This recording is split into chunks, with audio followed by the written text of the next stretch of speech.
अस्सलाम जी, मुझे कहते हैं डॉक्टर सनिया। तेज़ ब्लड प्रेशर की क्या इलामात होती हैं?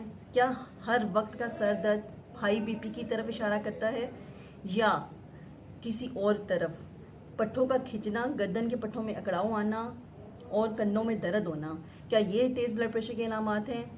तो इससे कैसे बचा जाए, कैसे घर में इससे इलाज किया जाए, यह है मेरा आज का टॉपिक। हेल्थ सीकर्स पर डॉक्टर सनिया में आपको इसका जवाब मिलेगा। अस्सलाम वालेकुम जी, मुझे कहते हैं डॉक्टर सनिया। आज का टॉपिक है तेज़ blood pressure, high blood pressure को कैसे घर में पहचाना जाए और कैसे इससे बचा जाए, कैसे इसका इलाज किया जाए। हाई ब्लड प्रेशर एक ऐसी बीमारी है जो जवान बंदे को भी मौत तक ले जाती है। ये वेसल्स के अंदर ब्लड सप्लाई को डिक्रीज कर देती है। ये स्ट्रोक करा सकती है, जिसे हम फालिज भी कहते हैं। ये दिल की शरीयानों को बंद करके हार्ट अटैक करा सकती है और ये जिगर की शरीयानों को बंद करके जिगर फेले का भी कॉज बन सकती है।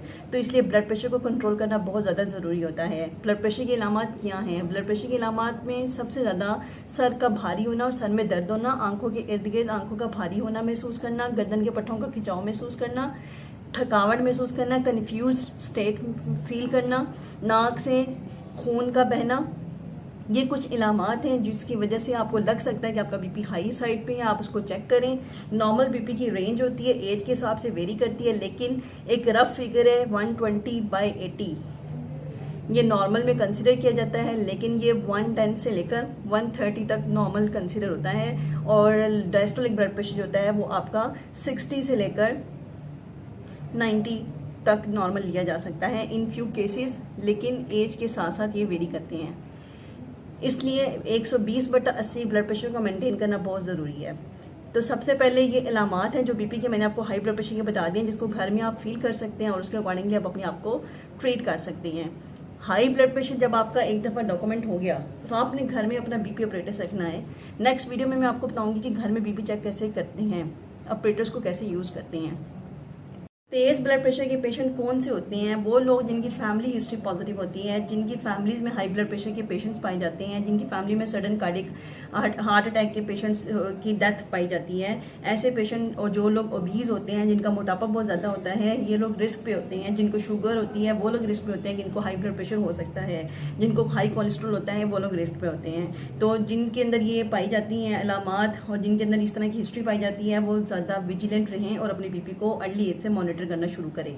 आप डेली मॉनिटर नहीं कर सकते तो एटलीस्ट वीकली मॉनिटर कर लें। वीकली नहीं कर सकते तो मंथली कर लें।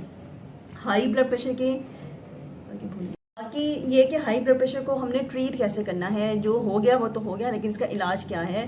तेज ब्लड प्रेशर का इलाज आपका लाइफस्टाइल मॉडिफिकेशन 80% तक आपका बीपी कंट्रोल कर सकता है और आपको विदाउट मेडिसिन ट्रीट कर सकता है। ये फैक्ट है, इसको मानिए। लाइफस्टाइल मॉडिफिकेशन क्या है? एक्सरसाइज करें रेगुलरली। रेगुलर एक्सरसाइज करने का मतलब ये नहीं है कि आप सुबह दोपहर शाम एक्सरसाइज पे लग जाएं। आप हफ्ते में 3 दिन रखें, 4 दिन रखें या 5 दिन रखें, सिर्फ 30 मिनट की वॉक करें, इतना सफिशिएंट है आपकी बीपी को नॉर्मल करने के लिए। लेकिन करें, करना ज़रूरी है। सेकंड, आपने अपनी डाइट को हेल्दी लेना है, हेल्दी रखना है। आपने फ्राइड चीज़ों को अवॉइड करना है, जंक फूड्स को अवॉइड करना है। पिज़्ज़ा, बर्गर, शर्गर, शवारमा सब खाएं, लेकिन महीने में एक आधी दफ़ा। रोज़ रोज़ का खाना छोड़ दें। थर्ड, आपने वेट रिडक्शन करना है। बीएमआई को चेक करें आपका वेट कितना है और अपने आप को नॉर्मल बीएमआई की रेंज में रखें, ताकि आपके अंदर जो risk factors of high blood pressure है वो कंट्रोल किए जा सकें। इसके अलावा सॉल्ट इनटेक डिक्रीज करना है, ख़त्म नहीं करना। डिक्रीज से मुराद ये है कि एडिड सॉल्ट नहीं लेना, लेकिन जो आपके रूटीन के खाने में है वो आप खा सकते हैं। इसके अलावा आप जो है ना वाटर इनटेक ज़्यादा करें, प्लस आप अपने आप को स्ट्रेस फ्री करें, योगा करें, मेडिटेशन करें, नमाज पढ़ें, कुरान पढ़ें और स्ट्रेस को अवॉइड करें। जितना करेंगे उतना आपका इससे फ़ायदा होगा। इसके अलावा हाई ब्लड प्रेशर के लिए कुछ मेडिसिन होती हैं जो आप अपने डॉक्टर से कंसल्ट करें, उसको स्टार्ट करें। मेडिसिन का नुकसान थोड़ा है, बीमारी को इग्नोर करने का नुकसान ज़्यादा है। तो कुछ पूछना चाहें तो कमेंट बॉक्स में पिन कर दें। हेल्थ सीकर्स में डॉक्टर सनी को सब्सक्राइब करना मत भूलें और वीडियो को लाइक कर दें।